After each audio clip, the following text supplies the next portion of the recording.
If you want a more seamless transition between your yarns when you're having to switch, then you're going to want to stick around for this.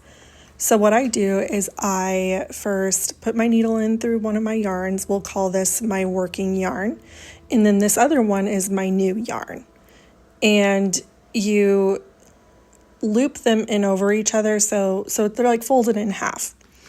And then you're going to take your needle, and with that yarn that the needle is attached to, you're going to go in on itself, and you're going to just kind of weave it in between those fibers of the yarn, keeping your new yarn in that loop that's kind of created right there. And you're going to want to go about 2 or 3 inches. That's where I feel comfortable going. And you'll see that it looks a little messy as you're doing it, but you just got to kind of work it through. Then when you get to the end, you're going to pull your needle gently, and you're going to work that tail yarn through, like that tail end.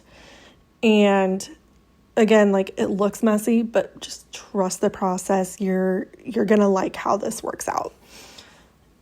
So as you pull through, you'll just end up grabbing that tail and popping it through, and then we'll smooth it out and make it look a lot nicer. And this is my favorite way to join yarn because it's so seamless, and I don't have to worry about weaving in ends, and it doesn't fray, and it looks so nice. You just have to trust me.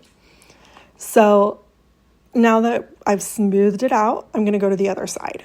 I'm going to stick my needle into that tail yarn of my new yarn, and we're going to repeat the process. Now, the thing with this is you're going to want to make sure that when you're inserting the needle, you get it kind of close to where that join is, where that other one is, because you don't want there to be like these loops. You want to just try to get it as close as possible. So you'll see here I'm getting pretty close to where that other yarn is, and I'm just doing the same thing. I'm going about 2 or 3 inches into that yarn, and then I'm going to pull my needle.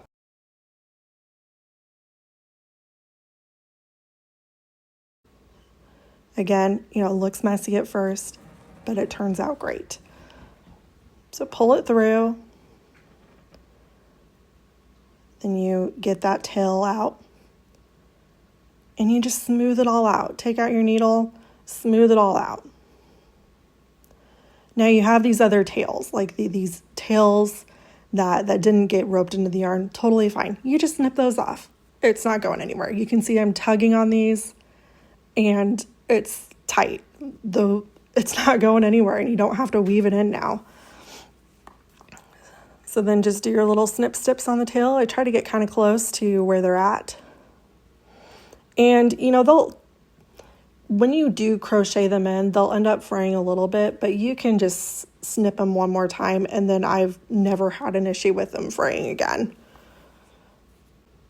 Now, I don't remember what this joint, like the join is called, but all I know is I love it.